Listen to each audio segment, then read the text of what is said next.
In the previous episode, we looked at Admiral Yi Sun-shin's beginnings in the army and his first two battles in Okpo and Sachon. We also looked at the introduction of the turtle ships, which was a major development in naval warfare at the time.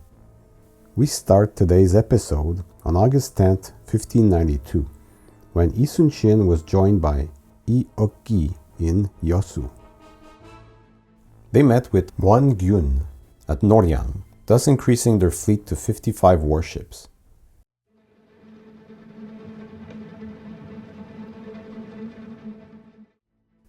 On August 14th, Yi Sun-shin's fleet encountered a Japanese scout vessel and gave chase. He met a large fleet of Japanese warships and broke off chase. He sent a couple of ships to lure the Japanese navy into open waters near Angsangdo Island. His fleet assumed a U-shaped crane formation, large warships in the center and lighter ships on its wings, crane wing. At least 3 turtle ships spearheaded the clash against the Japanese fleet, firing volleys of cannonballs. Yi Sun-shin made sure his fleet maintained distance to prevent the boarding of his ships. He only allowed melee combat when the Japanese ships were severely damaged. The battle lasted all day. Wakizaka Yasuharu, the fleet's commander, withdrew to Gimhae. The Japanese lost 59 ships. 2 Japanese admirals, Kuki Yoshitaka and Kato Yoshiaki, who were posted in Busan, heard of this defeat within hours. They sent 42 warships to the port of Angolpo. Yi Sun-shin heard of this movement and moved towards Angolpo to meet them. This time, the Japanese fleet didn't take the bait to follow the Korean fleet in open waters. Yi Sun-shin moved towards them and bombarded the anchored Japanese fleet. Japanese soldiers retreated inland. This was another total victory for Admiral Yi. With the multiple defeats of their navy, the Japanese army found itself in need of supplies. Also, the Righteous Army, a voluntary army composed of Joseon civilians and Buddhist monks, attacked Japanese troops relentlessly. The Japanese army's plan to march into Ming China was not as viable anymore.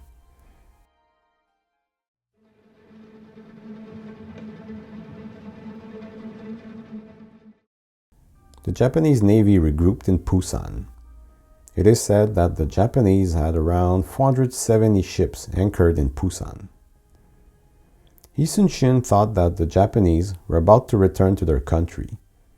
Gyeongsang Province Governor Kim Soo ordered Yi to block their sea route. Yi Sun-shin, with Won Gyun and Yi Ok-gi, had a combined naval force of 166 vessels. The Joseon fleet made their way to Busan and took the Long Snake Formation.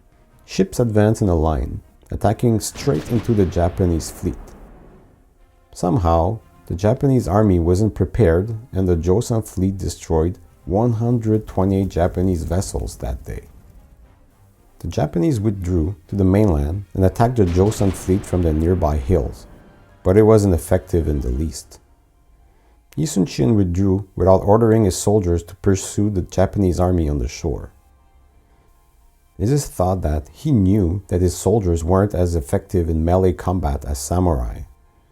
Also, they would have been outnumbered on land.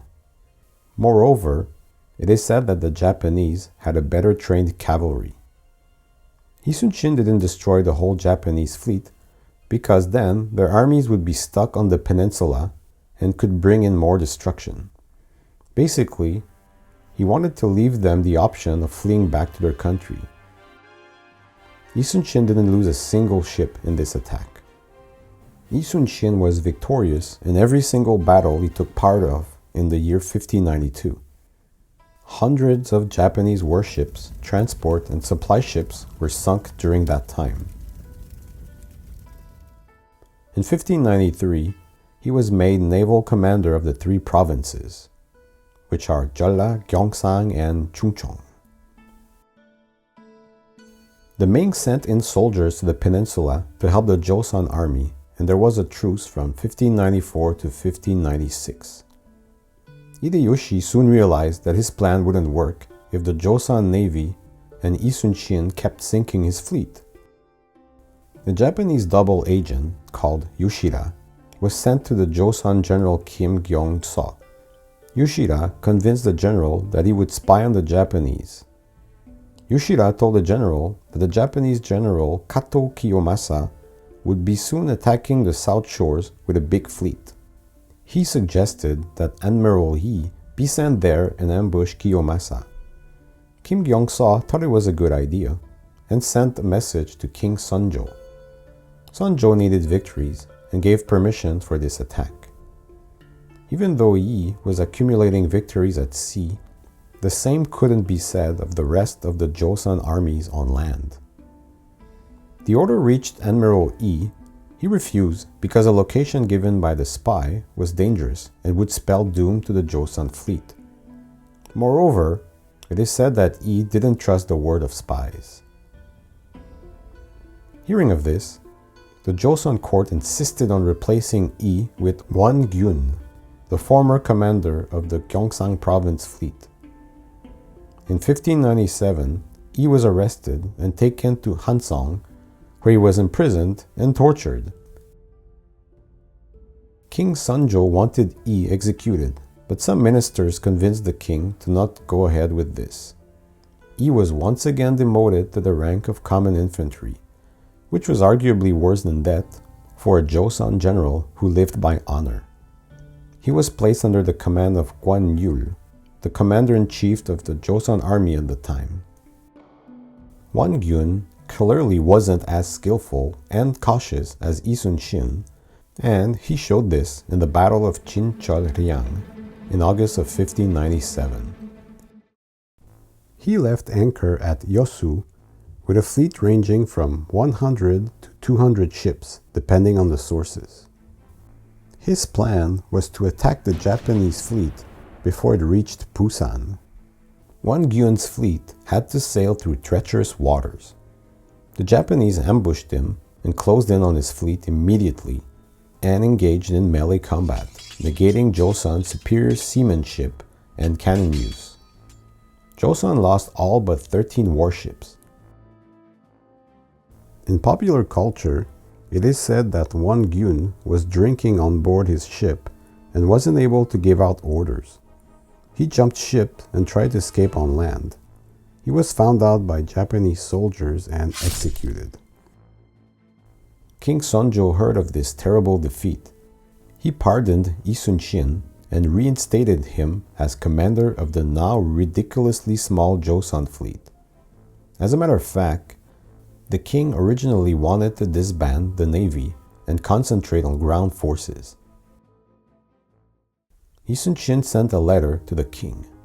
"Your Majesty, this vassal still has 12 battleships. Even though our navy is small, as long as I live, the enemy will not dare to look down on us." This brings us to the end of part 2. Thanks for watching. Hit the like button, comment, and subscribe. Stay tuned for part 3. The battle against the invading Japanese forces draws to an end.